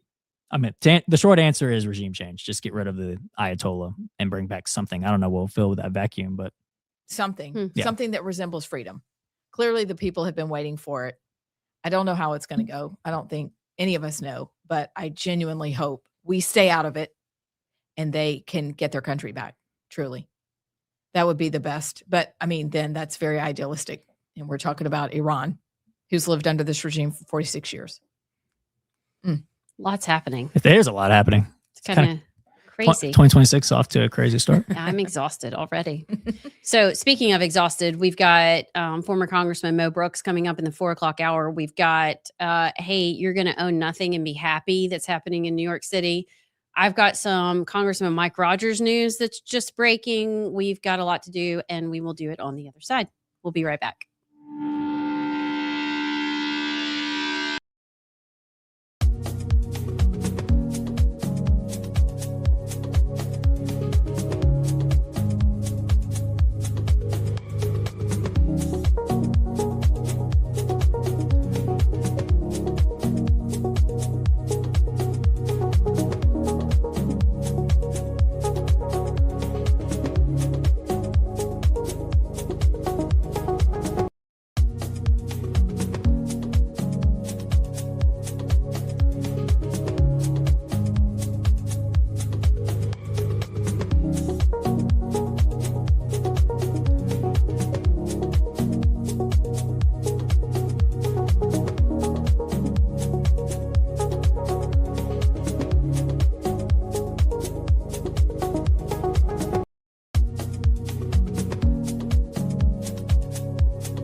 Welcome back to Rightside Radio. I'm Amy Beth Shaver with Allison Sinclair and JP. So we know we have some texts, but Allison. Yes, ma'am. I'm so sorry. What? I've had the loser virus for 2 weeks. Good Well, going on 2 weeks. night. Poor Don't radio give it etiquette. to me again. Listen, We are not etiquette if people. we had a cough button, Yeah. I would use it. Phil had one. We need to get one for y'all. It we need a won't- cough button, and I'm embarrassed, and everyone in Radio Land, I apologize. However, I coughed it out to get this news to you. That's a good way to put it. There's something about Mike Rogers that has broken that the Sinclair Y'all. shall present to us. Allison Sinclair? Well, I just saw in Yellowhammer News that Mike Rogers, the congressman from Pell City, over there, Toupee, Mike Rogers, the one that got in a fight with Matt Gaetz and Tim Burchett. Do you remember Yes. that during the McCarthy I actually vote? don't. JP. That's crazy. Is there video? Or is It was there's one video. of the best. Yes, it was awesome. That Mike Rogers, who rumors for months that he wasn't going to run because his time was up as the head of the armed forces, Yeah, right? Senate Armed Forces Committee. The House. Or the House, sorry. House Armed Forces Committee, and that he wasn't going to run again. But alas, Yellowhammer News is reporting that he is. Are we surprised? They're saying he has Trump's full backing. Now, I don't know if that equates to an endorsement, but I'm like, Mike, just go be a lobbyist like you want to and make all your millions off the military industrial complex. Go do what you. Oh, he drives me insane. Well, I thought the belief was he would drop out and then Bruce Pearl would eventually run for that seat. That's the speculation I was hearing. So maybe, I don't know. It's interesting. I thought the consensus was he was not going to run though. So That's interesting. So Yeah, was there anybody else already in the race? I mean, I had heard lots of names of people that wanted to run. Is that not our friend Terry LaPointe? Is she running for that seat? Oh, I think she is running for that I seat. think she was running for that seat. Oh, I need to reach out to her anyway. Yeah. So anyway, Mike Rogers running again. Terry Collins, who's a state rep. I don't know if y'all know her. She's done a lot with schools, and she had she was education stuff. She's kind of in the mix. She's retiring after 16 years of being in the Alabama House. I remember when she was elected Mhm. and won. Wow. She's a Decatur. I don't know if that's important. To somebody it is. But the other thing that we kind of touched on that I think is interesting is that Andrew Sorrell, who's the current state auditor, we had him on last week, 2 weeks ago. He was and has been fundraising, running to be the next Secretary of State for the state of Alabama. And just this morning, Yellowhammer News put out that he has dropped back and is going to stay in the state auditor's race, which essentially means Caroline Dobson, who we had on as well, will be the next Secretary of State, presumably. I don't know why. He was so convincing and so great on the show. yeah, but didn't Caroline get all of the endorsements, all the big endorsements, and it looked like she was in the lead by a lot in the fundraising. Yes. Do you think he was just kind of seeing the writing on the wall, and wanted to play it safe? I agree. I love Andrew Sorrell. I think he would have been awesome in that spot, but I don't know. From my point of view, it looked like she kind of got all the endorsements and the fundraising was through the roof, and it kind of looked like she was not, I don't want to say handpicked, but I mean, I think most people preferred, in terms of the Alabama politicos, the Alabama deep state or whatever, would prefer Caroline over Sorrell. So I don't know. It seemed like he maybe just saw the writing on the wall. It does take the wind out of your sails when the other person in your election gets all the endorsements. So I can see that happening. I know, and fundraising is just hard. Yeah. I mean, that's just hard. Who would have ever thought that races in Alabama, state races, Cost so would be much. so much money. But then beyond that, Andrew is a great leader. And I know that it's not as fun to stay in his current position, but it seems like he was doing and is doing such good work. Yeah. So I think the important thing is that he sticks around because we need more people like him. I'm guessing it goes back to money and just fundraising, and it's hard. And Andrew, when he was in the House, had a hard time because he was, I mean, I hate to say it, but it's true. And he alluded to it. He was so principled and so staunch in his convictions that, well, kind of like what they would say about Mo Brooks is that he doesn't play well with others, you know. Well, we send you there to represent us, not play well with others. However, you do have to learn how to work the system. And I'm guessing that's part of what's going on as well. Caroline will be great. I think she's super smart, very kind. She seems like she's a quick learner, even though she hasn't been involved in politics. I think she'll do a good job. But hate to see him. Now he will be running against our friend Derek Chin and Josh Pendergrass for state auditor. So it's not like a shoo-in. No. But I'm assuming he will win that seat. It just changes a lot of things. Real quick, funny text before we go to break. Mike from Muscle Shoals says, have you noticed that Mike Rogers' new toupee has gray hair in it? He just needs to go. Hey, at least he's learning. It's a little more natural. It was very Lego hairish before. We'll show you the fight in the break. The fight is so good. All right. And then when we come back, maybe we'll have to ask Mo Brooks about, I don't think he was there. Mo Brooks wasn't about there. the fight. Dang it. All right. We'll be back with Mo Brooks after the break. So I want to remind you, Inspire Advisors is one of our sponsors, and they are doing amazing work. Look, I know this audience. You're the kind of folks who believe in standing up for your principles. You're good stewards of what you have for resources. What if the companies you are investing in, though, don't reflect your values at all? Well, that's why you need to meet Paul Breyer and his team at Inspire Advisors. Inspire Advisors, experts in the field of biblically responsible investing. Look, they can help you grow your bottom line while also being proud of what companies you invest in. Inspire Advisors. You got to check them out. Here's their website, www.moneypatternwealth.com.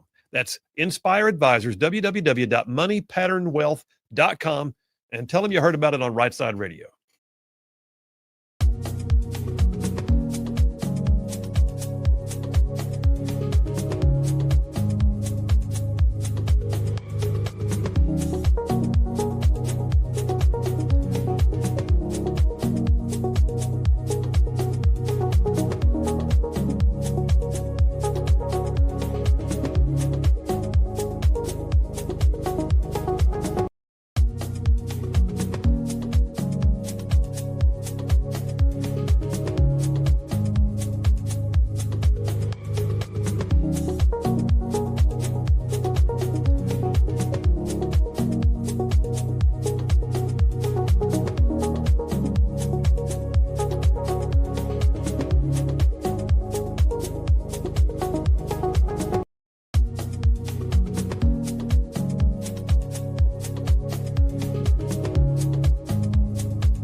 Welcome back to Rightside Radio. I'm Allison Sinclair with Amy Beth Shaver, JP.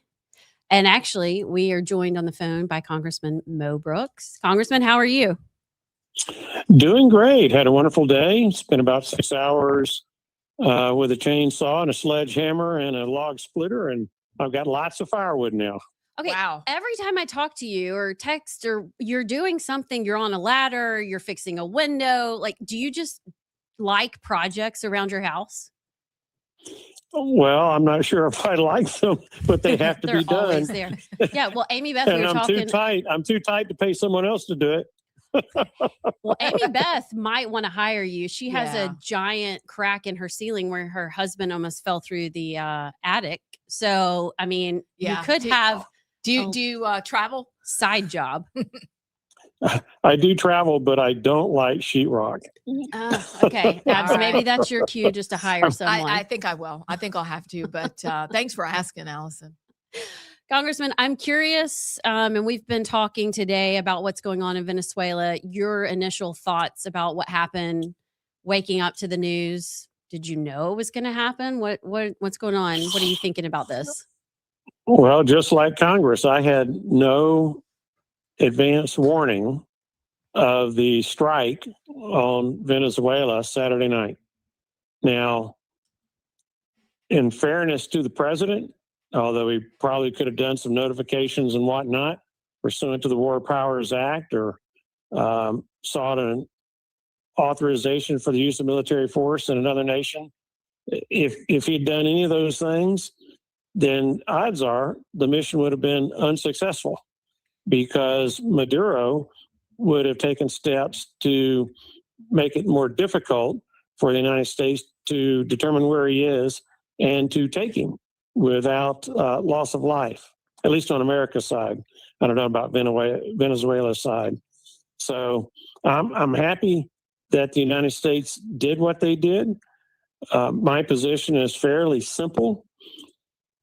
Anyone who is participating in aiding and abetting the killing of over 100,000 Americans each year, doing so for profit, using deadly narcotics as their weapon, we need to kill them before they kill us. And they are killing us.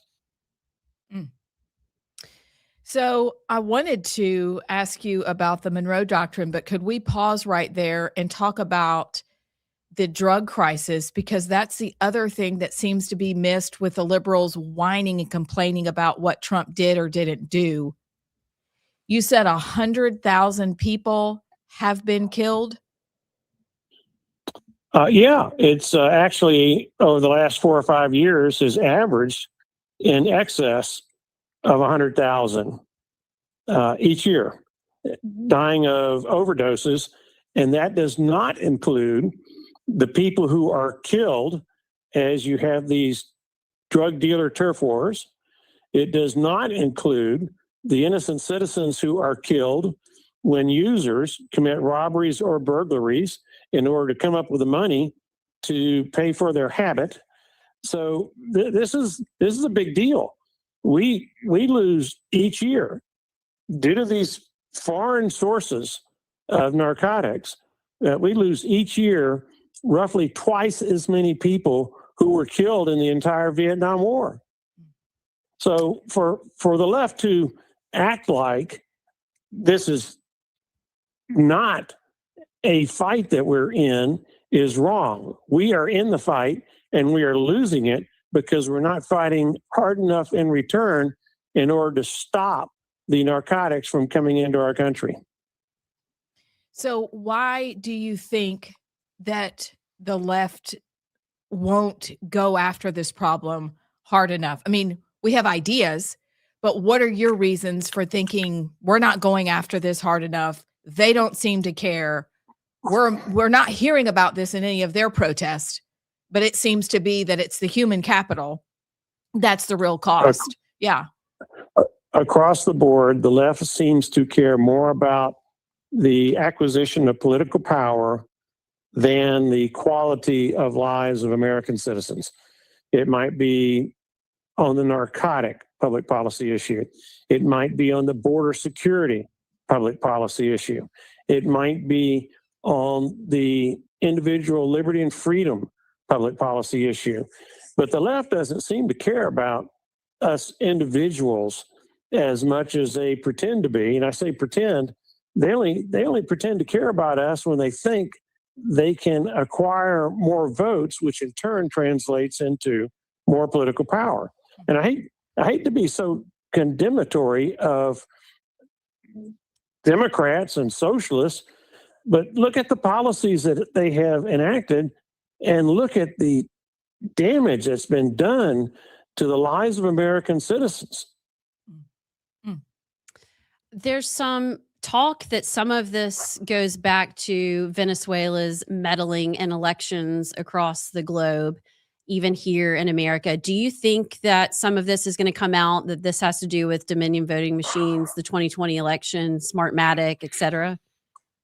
I have no opinion on that at this time. I would like to see some hard evidence. And if that is the case, then we should see hard evidence in the near future. Talking about Dominion in particular, you've got some statistical data, but the hard evidence seems to be lacking, as evidenced by Mr. Pillows having had judgments against him where he lacked the hard evidence. So, we'll see how it plays out. Don't get me wrong. I believe that there's significant voter fraud in the United States of America. And the evidence that I rely on is what's in a Government Accountability Office report about non-citizens registering to vote in the United States. And that's a 2-decade-old report. And then you've got the President Jimmy Carter and Republican White House Chief of Staff James Baker Commission on Federal Election Reform report that warned us about some serious flaws in our election system. And they get into particularities. And I rely on that more than I rely on the Dominion voting machine. I'm not saying that there's not fraud, Right. voter fraud related to Dominion, but I'd like to see some hard evidence, some testimony of people who have actually seen the programming that's skews the results one way or the other, or whatever the allegations are, rather than relying on statistical data, So which may or may not be right. tell us your opinion about this phrase, "we're running the country." What does that mean? Should we be doing that? What's your suggestion here when it comes to Venezuela? Well, obviously, as of today, we're not running Venezuela. Okay. The United States is not. The United States is still using intimidation tactics to try to get Venezuela to be a nicer neighbor, to not participate in the killing of over 100,000 Americans each year. And, we'll see how it plays out. But if we were running Venezuela, then our people would be in control of the Venezuelan military, of the Venezuelan law enforcement, of the Venezuelan government, and we're not in control of any of that. All we've done is kidnap, or a black bag, as one of your earlier interviewees referred to it. We've kidnapped the president, and time will tell whether the criminal prosecution is successful. And I want to give everybody a heads up. That's going to be a real tough case to prove. And it's not like where you have these experts come in and advise the president on whether Maduro is involved in illegal narcotics trading or if he is helping to run a cartel. Those experts would not be witnesses in a court of law because their expertise is based on hearsay, what they've accumulated and heard from others. In a court of law, you have to have eyewitnesses. And if, in fact, Maduro is in charge of some of these cartels and you appear in court and testify in person, your lifespan's probably going to be pretty short.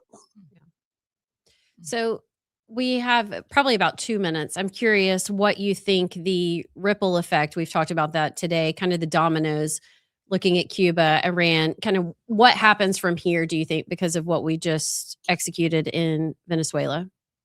I think we really have to see what's going to happen in Venezuela. Certainly, there are a lot of countries who have been a thorn in our side for decades. Their leadership is anxious. Yeah.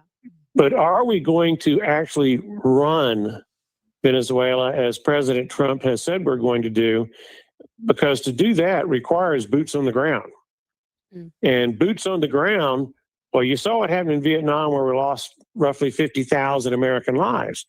I don't think the American population would tolerate those kinds of casualties.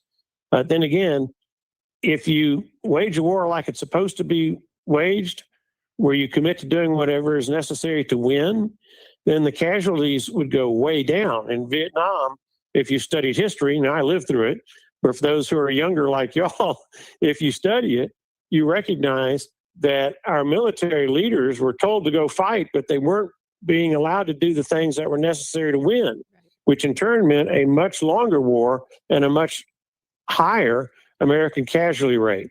So we'll see how that plays out. I'm anxious to see how, in fact, President Trump thinks that the United States of America is going to run Venezuela until a government elected by the Venezuelan people is in place. So, final question, and then we will let you go back to all your home working. Did we do the right thing? Was this the right course of action? Well, when you're talking about bringing him to Maduro, bringing him to America to try him in a court of law, it's the right action if a jury finds him guilty. If the jury acquits him, then of course that undermines the claim that Donald Trump was merely enforcing American law, which he has a duty to do as president of the United States. On the other hand, yeah, I would not have been complaining at all if they had just killed him. He's keeping in mind, he's aiding and abetting the killing of hundreds of thousands of Americans over a period of time. He is an enemy. And we need to treat enemies as they would treat us. If they're going to kill Americans, and in this case, it's for profit, it's padding their wallets in the drug trade, we should have no mercy on them, just like they have no mercy on us, as evidenced by the consequences of their conduct. Congressman, thank you so much for joining us. As this unfolds, we might reach back out for your thoughts and comments. Always deeply. My pleasure. Anytime you want, just give me a buzz. As you know, I'm retired. I'm enjoying a good life. All your home projects say that is the truth. Thanks so much. And a grandson's basketball game tonight. You got to go to it. That's look the at good you. life. I think Mo Brooks is the winner of life. Yeah, that he sounds is. like a great day. Enjoy your day. Enjoy your basketball game. Thank you so much for joining us, and we'll talk to you soon. All right. Y'all take care. We'll be right back.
Welcome back to Rightside Radio. I'm Amy Beth Shaver with Allison Sinclair and JP. We've had quite the Monday with Mo Brooks, Jared Hudson before that, and basically a large portion of our show dedicated to a conversation about Venezuela and what has happened there.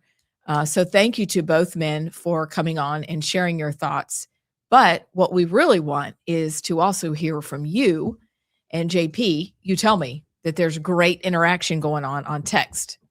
That there is. 833-687-4448 is the text line number.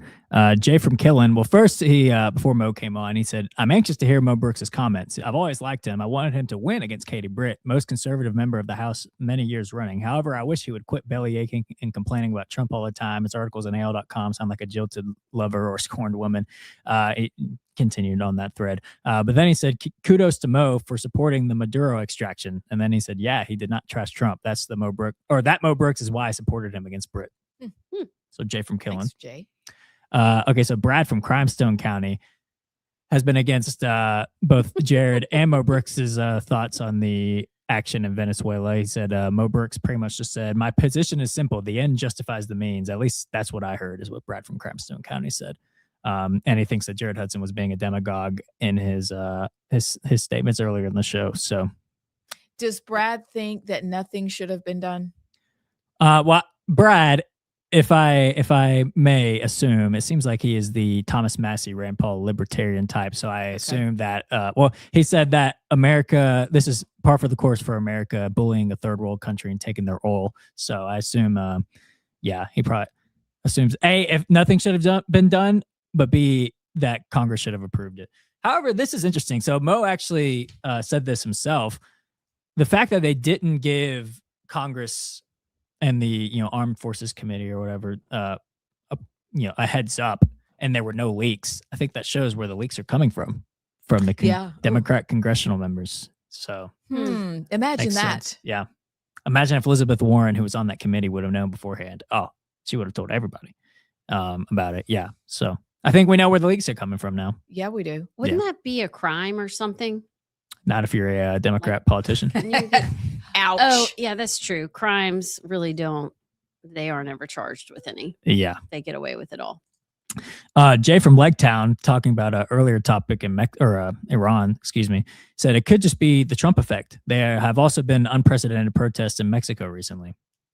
That's a good point. Yeah. I hadn't thought about that. Like Big Brother's here. Somebody will take care of us. Like you always say, courage begets courage. Courage begets courage. That's Who a good knows one. what's happening? I mean, this is a positive ripple effect, methinks. But we'll see. You like that? That was like a pirate phrase. I'd like to take that back. That's like Yoda. I mean, Beth thinks that she does. She says, I have spoken. Jeff from Indiana says, JP, with the bounty that was on Maduro's head, how much money do you think this guy that flipped is going to get? I guarantee you he didn't do it for free. I don't know, because apparently the $50 million won't be getting paid as a... If I were to be flipped for some reason, which I don't know what that would be, there would be signs. Against us? Yeah. You're working for... Well, there would be signs. Your ceiling would be fixed and I live large for a while. What signs would be if you were to get a $50 million payout? Let's just say that it's $50 million. What would your sign be? Would you get a new car? Would you buy something ridiculous? What would you do? I'm sorry, I know we're having a serious topic. No. It made me think, what would your... I would not be here. No. Let me finish. I would not be here for a few months and I would travel the world. I would go everywhere. I would just get on a boat. I would on a boat. Show up in a limousine, and then I'd have a helicopter take me from the limousine to the front door, and then have a carriage to come up the stairs. Yeah, but I'd still be here. Oh, JP is more dedicated than I am. That's good. I'm splitting. What would you do? I don't know. It's more fun to ask you what you would do. Okay, on the other side, you have to tell us. We'll be right back.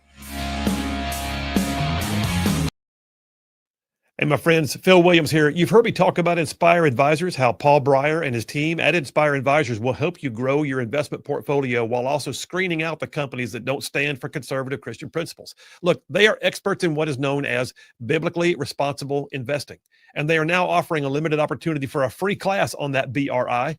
Check out the class, register for free, their website, www.moneypatternwealth.com. It's godly, it's conservative, it's financial freedom, y'all, with Inspire Advisors at www.moneypatternwealth.com. Check them out. Tell them you heard about it on Rightside Radio.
back to Rightside Radio. I'm Amy Beth Shaver with Allison Sinclair and JP.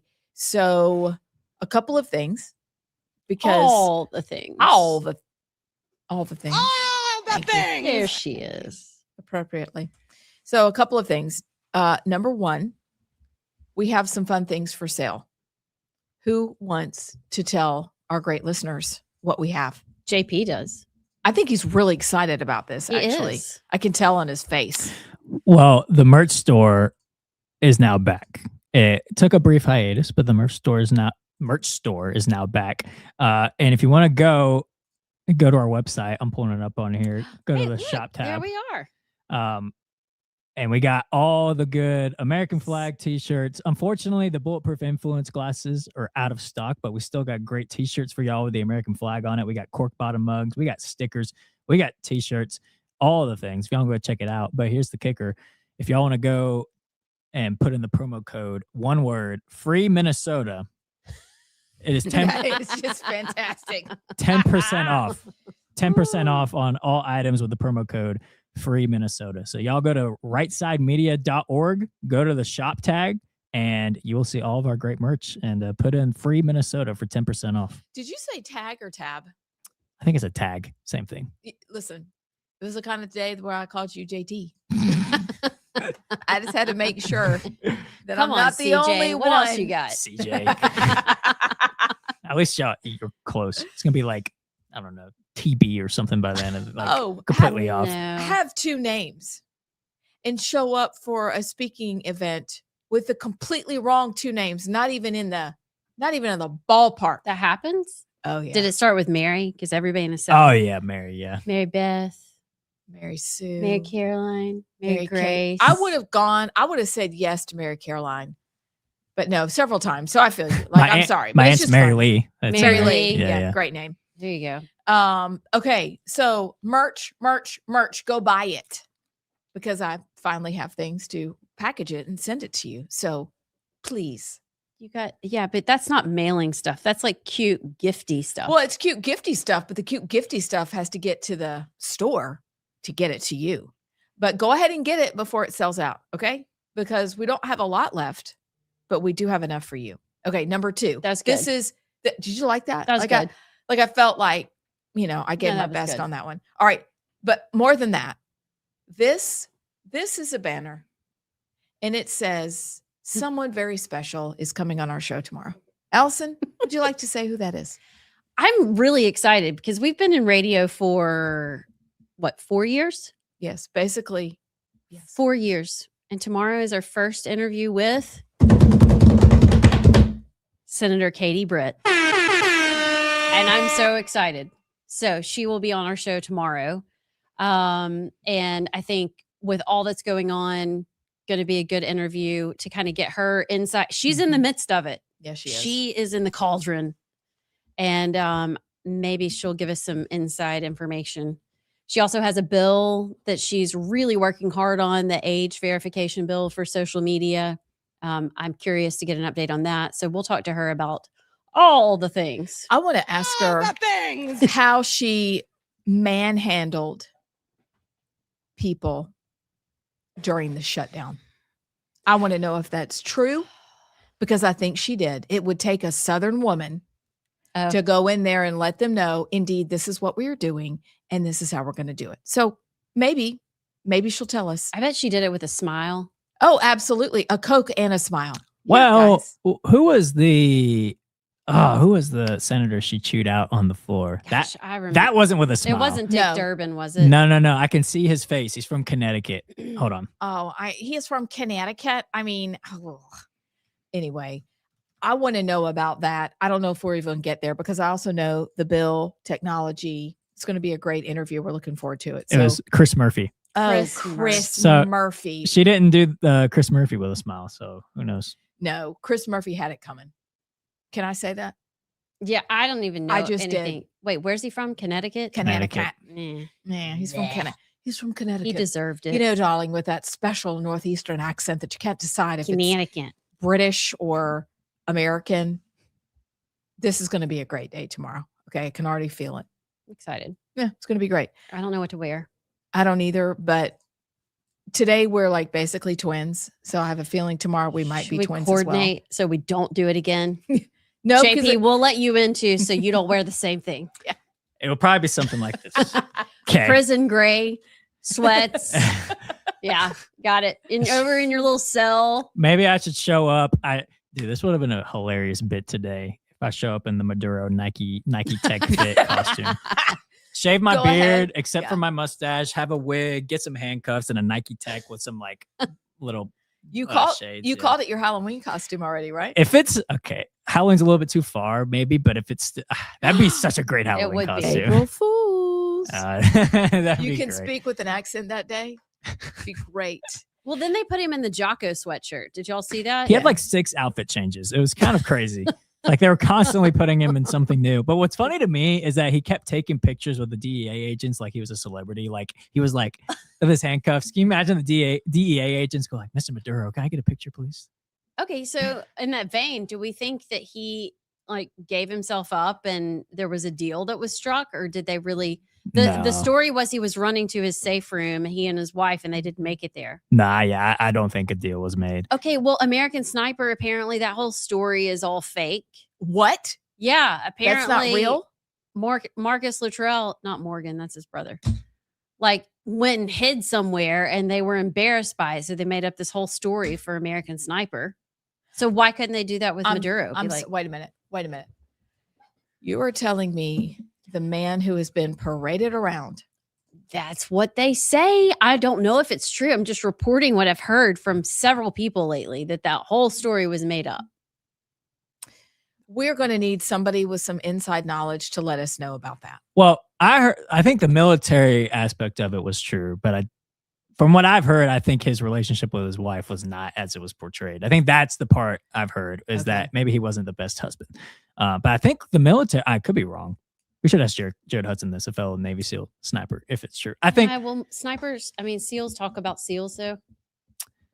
the only time I've heard SEALs talk about SEALs is in a bad way. Like I've heard SEALs talk about Robert O'Neill wasn't actually the one that took out bin Laden. I've heard some SEALs talk bad about Chris Kyle in terms of his home situation. I haven't heard any disputes about his sniper, military career, but I could be wrong. But yeah, I've only heard SEALs talk about other SEALs in a bad light. It's funny. My son Connor for Christmas got remember the Time magazine with Osama bin Laden. Mm-hmm. And it was like, no one can find him or whatever. And it's signed by Robert O'Neill. It says, "Hold my beer." That's good. Yeah. I don't know. I'm not convinced it was him. Either. Yeah, I don't know. He it's a rabbit talks trail about it for a little too bravado-ish. Yeah. I don't know. It seems with that many people around witnessing an event that we would know, but the more that we're all learning, the more we're learning that what we know could be wrong. The wrong thing to learn. But as we learned yesterday, if everything is a conspiracy, nothing is. But this is a very interesting development. And I could see that some of these are just very inflated stories. But whatever. Enjoy the movie, read the book. But I'm a little sad. I don't know. I don't want to ruin it. I do know Morgan, his brother, who's a congressman, is not running for Congress again. He's like, y'all clown show, I'm done. Can't do it. I don't think it was what he thought it would be. Anyway. Okay. Very quickly. What now? Mom Donnie. Ma'am Danny. Ma'am Danny. No, y'all, I just now figured out how to say it right. Don't start saying it wrong. Mom Donnie. Because I haven't said it right since the beginning. Oh, because you were calling him Mon Donnie? Mondami. Yeah. Yeah. You were calling him Mom? Shh. I had to spell it MONDONNIE. Wait. Say that again. Mom Donnie. Okay. I thought you said Mondani. No, you Mom spell Donnie. it MOM. Yeah. DONNIE. Yep. In your head, and then you say it right. It's good. Okay. It's good. Anyway. So just real quickly, is anyone surprised by his housing chief and her desire that they change from individual to collective ownership? No, that's what he ran on. Like, why is anybody shocked when she says this? And then when she says that white people especially will have to re-examine their relationship with their personal property. I'm like, first of all, that sounds a little freaky. Okay. She went to a lot of school to learn how to say what the heck? I mean, the entire Constitution, Bill of Rights was built on individual rights, God-given individual rights. Like they are taking it and Y'all couldn't see that. That was good. Squishing it. New York, if you have a brain left, get out. Just get out. But it's spreading. I mean, it's in Texas. It's in Meadowbrook. It's everywhere. Like this whole socialist, communist, whatever is you. I don't know if you can outrun it. You can now. Because it all started in our But schools. you might not be able to soon. It started in our horrible learning laboratory classrooms with Common Core in our schools. Actually, it started before that. So, hey, legislature, looking at you. What, State we don't have Board of Common Education. Core. We have Core Common. Looking Amy at Beth. you. You're right. We have Silly. Core Common. I am so ridiculous. It's not You're right. Common I'm so Core. sorry. What am I thinking? That people are coming out of schools thinking the exact same thing, which We is need an update exactly wrong. on the textbook saga too. We should check in with some of our friends. Yeah, we need an update on that. Okay, but that's what I wanted to ask just quickly is, are we surprised? Well, there was two other things with his inauguration that took place last week where he was the first mayor, I think the first person in any office in America to get sworn in on the Quran. So there was that. But then in his speech, his inaugural speech, he said, Oh, yes. he said, we're going away from rugged individualism into warmth or the warmth of collectivism. I think is how he said it. Yep. So that is, it's not a shock. But also he broke his promise already. He said that the subway fares would be free and they're already $3. So he's already breaking promises. But Yeah, they went up to $3, Mhm. right? Yeah. yeah. And it's, How are you going to pay for all the free stuff? yeah, it's not a surprise, but I heard a pastor this weekend say in a way of like, we're in a civil war now where we have less in common across America than even in 1861.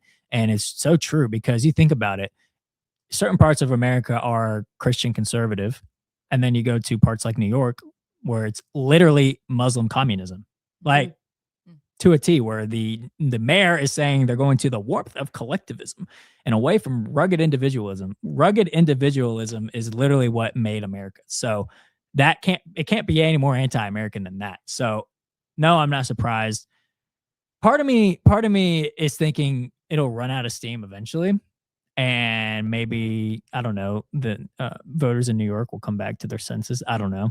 But at the very least, it is frustrating to know that New York, who has been the beacon of America almost pretty much since its inception, is now Muslim communist. So Until people suffer and they have the freedom to suffer in the United States. Think about that. We have the freedom to suffer and to change our minds. Other countries around the world do not. We do. I don't think they will change until they suffer greatly. And it comes when they can't buy things, when they still can't afford a home. They still can't get a car. They still can't send their kids to college. They still can't just afford the basic necessities of life. And it starts with upping the fares on transportation. And then it starts, because then the other question is, you guys, and we don't even have time to answer it. This is for another day. What do you do with telling white people that they need to basically, be done with their home ownership and their individualism? Like, what does that look like other than a communist threat that 100 million people plus around the world over the last 100+ years have died because of these ideas? So what does that look like? She has educated herself into stupidity. People believe her. But what does that look like? That's what terrifies me. But does she think, it's so insulting. If I were a person of color, if I were black or brown or whatever's not white, dark white, I'd be so offended. Like, does she think black people don't own homes? I don't know. Apparently. I hated that whole thing, that whole bit. But I'm laughing because the warmth of collectivism. I'm like, yeah, that's when you have to burn your trash to stay heated up at night. You have to stay warm because you have no heat because the government shut it off because your carbon footprint was too big. Yeah. This is getting ridiculous. I'm glad I don't live there. All right, we got to take a break and then I'm exhausted. Can we just do Would You Rather and some texts? I think that's a good Do idea. we have any texts? We do. Okay, look at that. Right on cue. We'll be right back.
Welcome back to Rightside Radio as we wrap up a great Monday.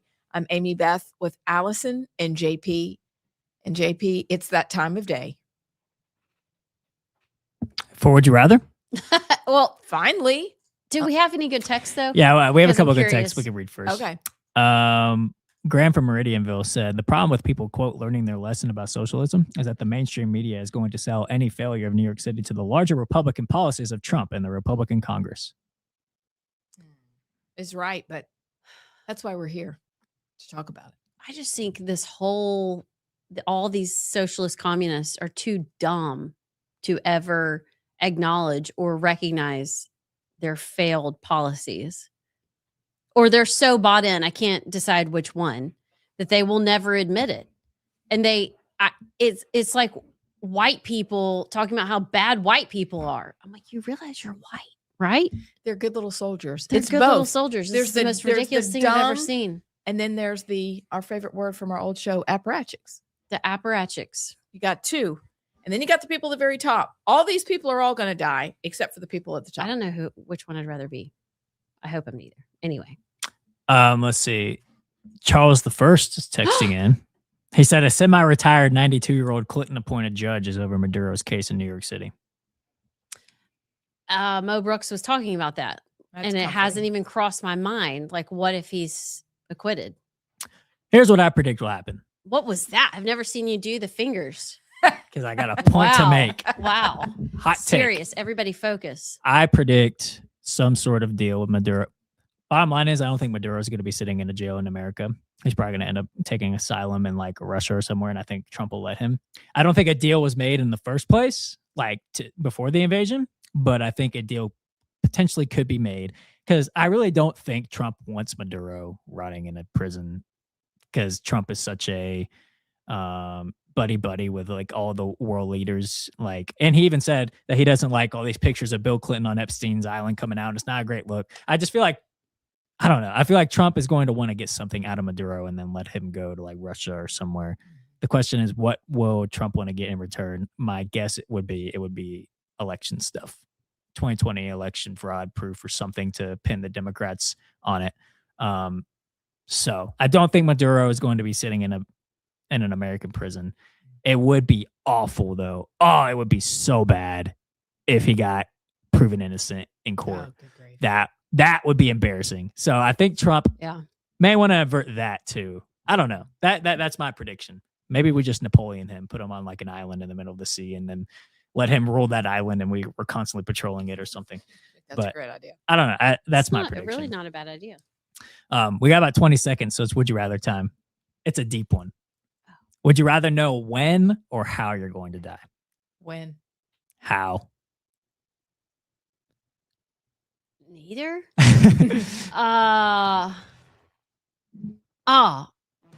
How? Don't tell me when.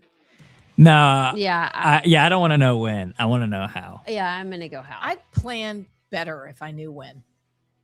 Which I'll start doing now. That's true. Yeah, but do you want that though? But then if it's how, then I'm going to spend my life avoiding how. So then that's true. No, I'm still going how. So like you die in a car crash, you'll never get in a Yeah, car. you'll just walk everywhere you go. Or use your helicopter. Yeah, May I yeah, answer From all your tomorrow? winnings. Yes. Your helicopter. My helicopter to get from the car to the door. All right, 10% off rightsidemedia.org with the code free Minnesota. One word. Katie Britt is on tomorrow. I don't know. I'm going to go kick my dishwasher and try and get it working again, washing again. I hope my floor doesn't fall through. JP, get some stuff done tonight. We'll be back tomorrow. See y'all. You're listening live to